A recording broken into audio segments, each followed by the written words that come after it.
I want to rant because at this point, I am tired, I am exhausted, and every drop of hope I had for this country has left my bones, has left my system.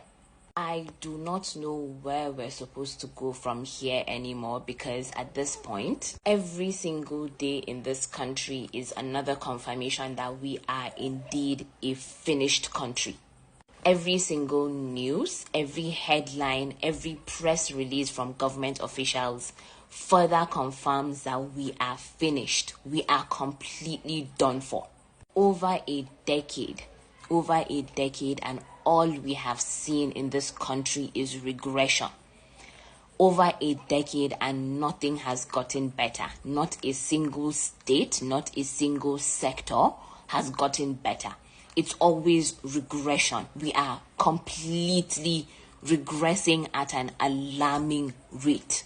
Nothing is improving. It's bad news after bad news after bad news. Today, right now, doctors are on strike. Universities are about to close indefinitely. On Friday, universities are closing for their own strike indefinitely. People are dying. 25 schoolgirls were kidnapped. 25 girls were kidnapped. And over 24 hours later, we still have zero information regarding their whereabouts or the people that abducted them, the terrorists that abducted them. We still do not have any information regarding this. The Brigadier General was abducted and executed. We have seen countless videos on social media circulating of terrorists filming themselves raining fire on our armed forces and winning.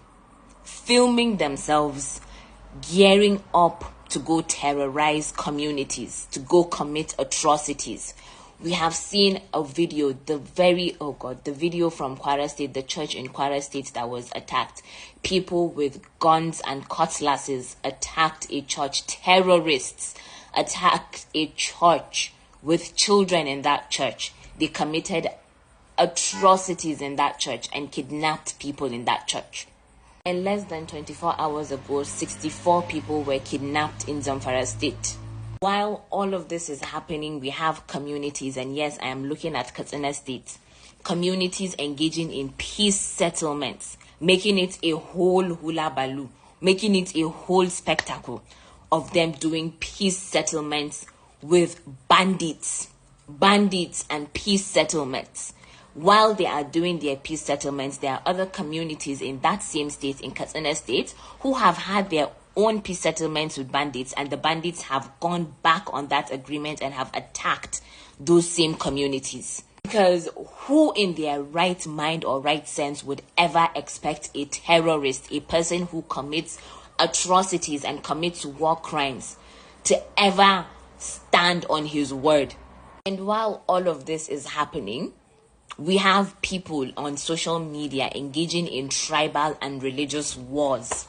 People are dying and you are engaging in tribal, low IQ, tribal and religious wars. It's so many Muslims on social media denying the persecution of Christians, even though we see the evidence right there in front of us. After seeing all the videos, you're still saying that there is no evidence to support the fact that Christians are getting persecuted in northern Nigeria. Is everybody okay?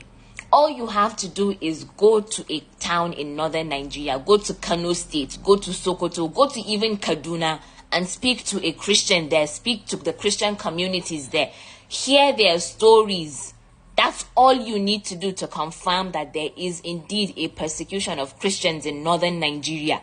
I came across this person on Twitter, right? I think his name is M. Faris or something. And his tweet came up on my came up on my timeline, and it was so incredibly hateful that I was like, okay, let me check and see what this person is all about. And I kid you not, but I scrolled on this man's page for like 3 minutes, and he had nothing but hate and denial of Christian persecution in northern Nigeria. Nobody should walk around with that level of hate for anybody. Nobody should walk around with that level of hate in their heart. And I'm going to do this specifically for my northern brothers and sisters, right? You can cut this video and share it as much as you want. I'm even going to say it in Hausa. Musulman arewa ba za ku mutu ba in kun gaya gaskiya. If you come out and say the truth, ba za ku mutu ba. Like, ba za ku mutu ba in kun fito kun gaya gaskiya. Ba wanda zai tashi ya cire ku daga musulunci in kun buɗe bakin ku kun gaya gaskiya kun ce da gaskiya ana kashe Christians a arewa. Ba zai rage muku imanin ku ba in kun fito kun gaya gaskiya. Stop seeing it as a betrayal. Ba wai kuna betraying musulman da ake kashewa bane. You're acknowledging the fact that we have a problem in the north. Ana kashe musulmai, ana kashe Christians.